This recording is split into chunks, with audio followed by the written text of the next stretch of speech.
Bienvenue dans Libre d'être riche, le podcast qui transforme votre rapport à l'argent et vous aide à mieux gérer vos finances personnelles, à gagner plus sans nécessairement travailler plus et à investir intelligemment. Je suis Nathalie et chaque semaine je vous parle d'argent, d'investissement et de liberté financière. Libre d'être riche, c'est tous les mercredis, alors installez-vous pour un nouvel épisode. C'est parti.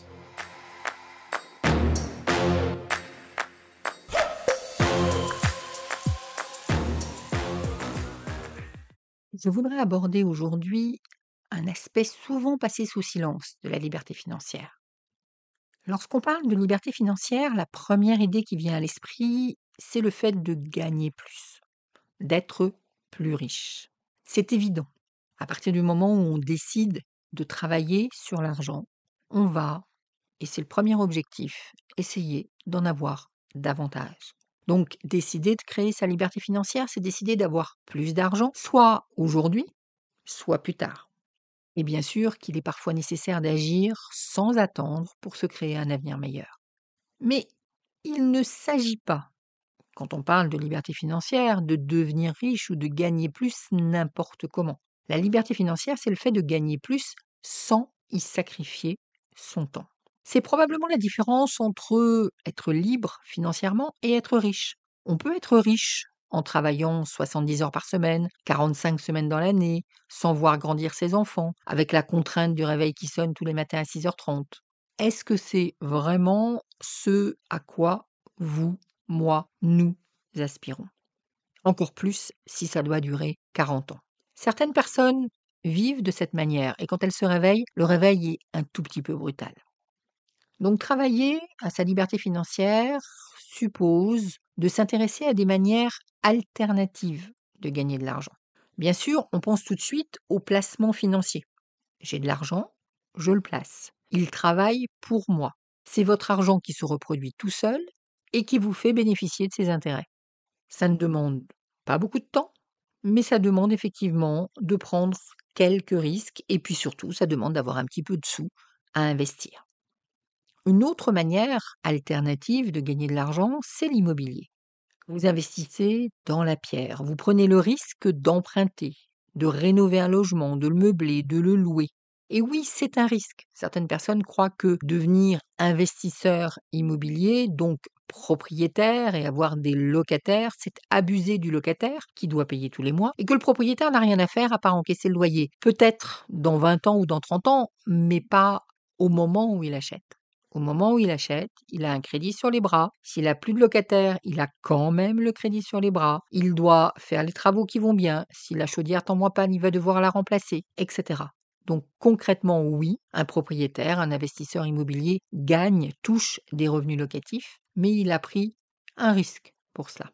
Et surtout, il y a mis de l'énergie, parce que ça ne se fait pas sans énergie. Il faut trouver la bonne affaire, il faut aller voir la banque qui accepte de vous prêter, de vous accompagner, il faut gérer les travaux s'il y en a. Mais c'est toujours beaucoup moins de temps que de travailler 70 heures par semaine. Certains me diront aussi, ouais, mais il y a des impôts. C'est quelque chose que je vois assez souvent arriver comme contestation par rapport à l'investissement immobilier ou à d'autres d'ailleurs. Bien sûr qu'il y a des impôts, mais beaucoup moins que les impôts et les charges que vous devez payer sur votre salaire si vous êtes salarié. Donc on passe moins de temps que 40 heures par semaine, on paye moins d'impôts, donc en principe on devrait pouvoir gagner de l'argent.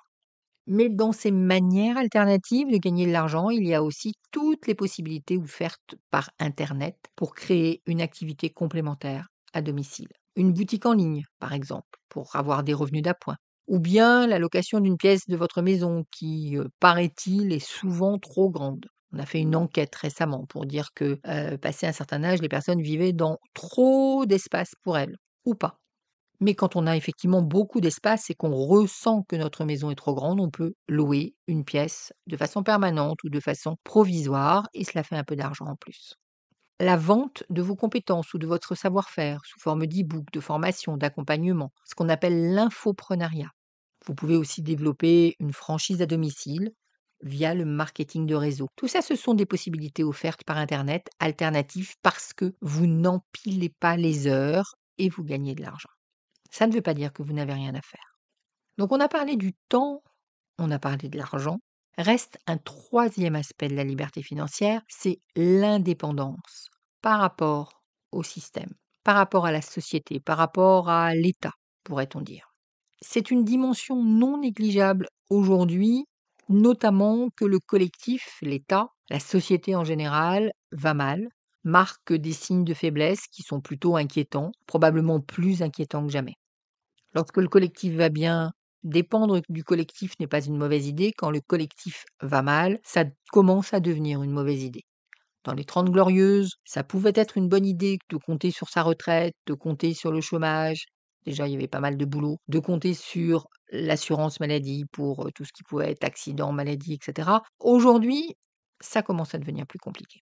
La liberté financière offre de l'argent, du temps et la possibilité de s'affranchir en grande partie des contraintes imposées par le système qui aujourd'hui a perdu sa boussole.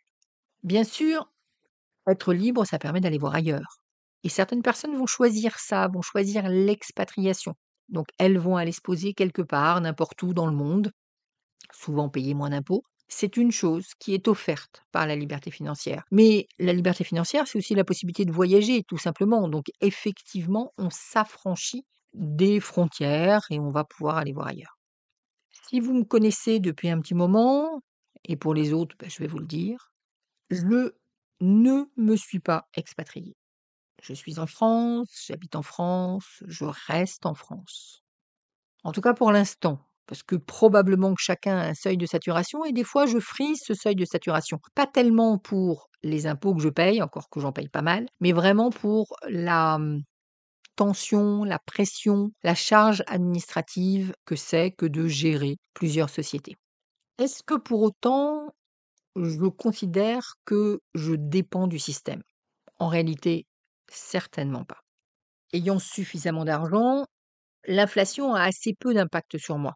Bien sûr, elle a de l'impact comme tout le monde, c'est-à-dire si le plein d'essence augmente, je paye plus cher mon essence. J'ai pas une station essence spéciale qui fait que je paye l'essence moitié prix.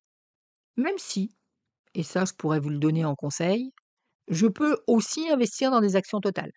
Si j'investis dans des actions totales, quand l'essence augmente, normalement, la valeur de Total augmente et donc je gagne plus d'argent avec mes actions totales. C'est une petite astuce qui peut concerner exactement tout le monde. Mais pour en revenir à mon propos, l'inflation, qui est un fruit du système, a peu d'impact sur moi. Je suis mon propre patron. Ça veut dire que je choisis mon temps de travail, que je n'ai pas besoin de demander l'autorisation pour être en vacances, ni pour venir travailler le dimanche ou les jours fériés. Si je veux travailler le dimanche, les jours fériés, je travaille le dimanche et les jours fériés. Mais je peux aussi être en vacances bien plus que 25 jours dans l'année. Même avec les RTT, on n'arrive pas à ce que sont mes vacances, à savoir à peu près 200 jours sur 365. Et puis j'ai choisi la liberté financière et donc j'ai choisi un modèle indépendant. Ça veut dire que je travaille avec des indépendants.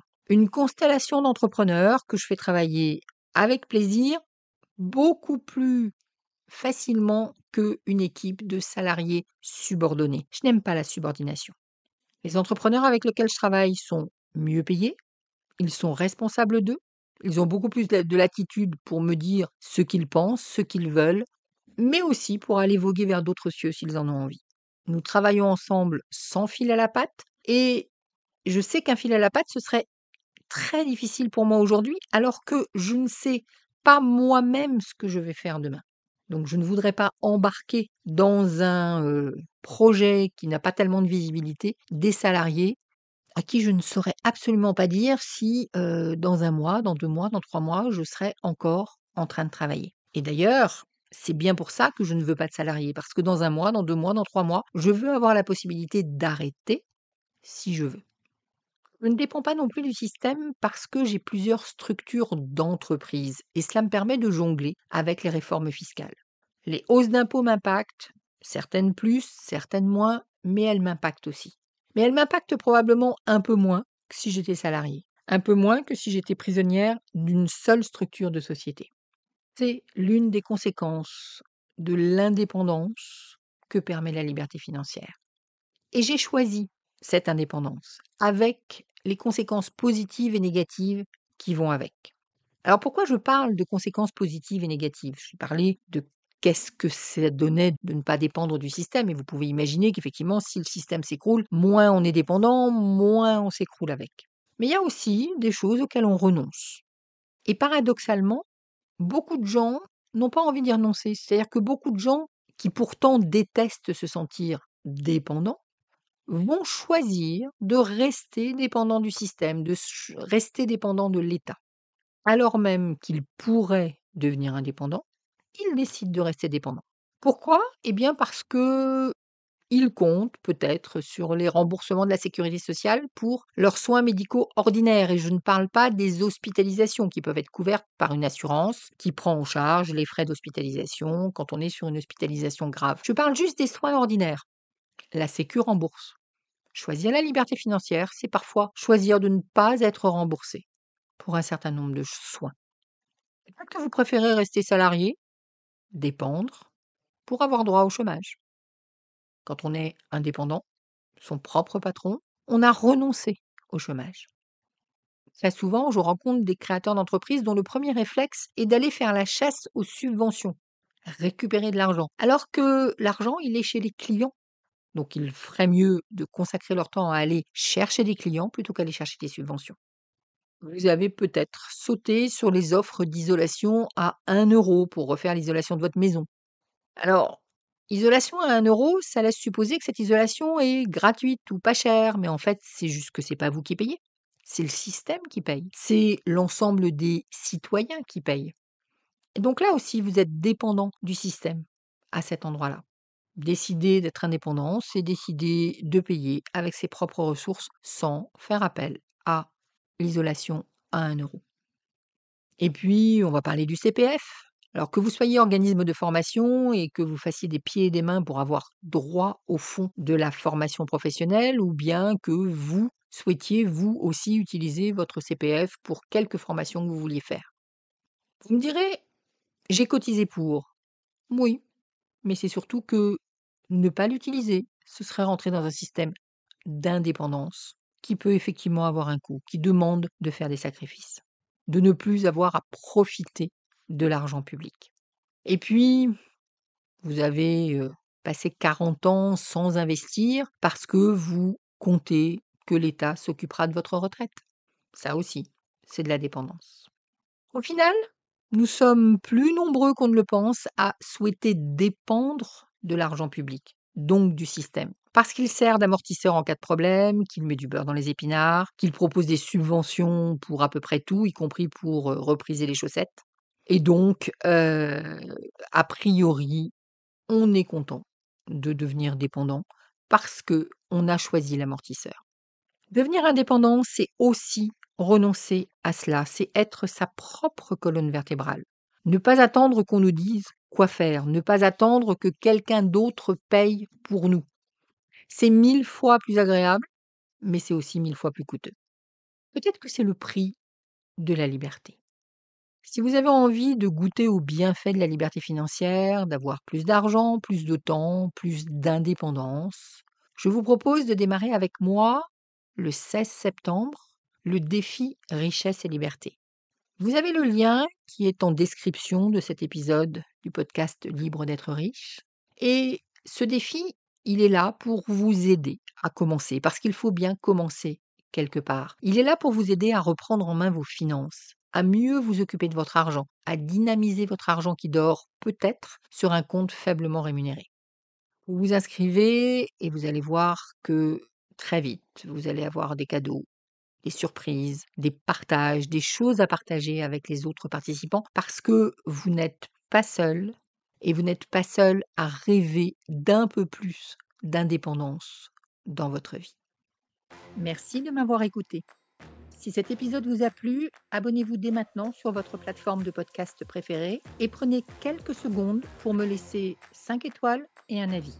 C'est grâce à vos retours que je peux créer du contenu toujours plus pertinent et vous accompagner au mieux dans votre voyage vers la liberté financière.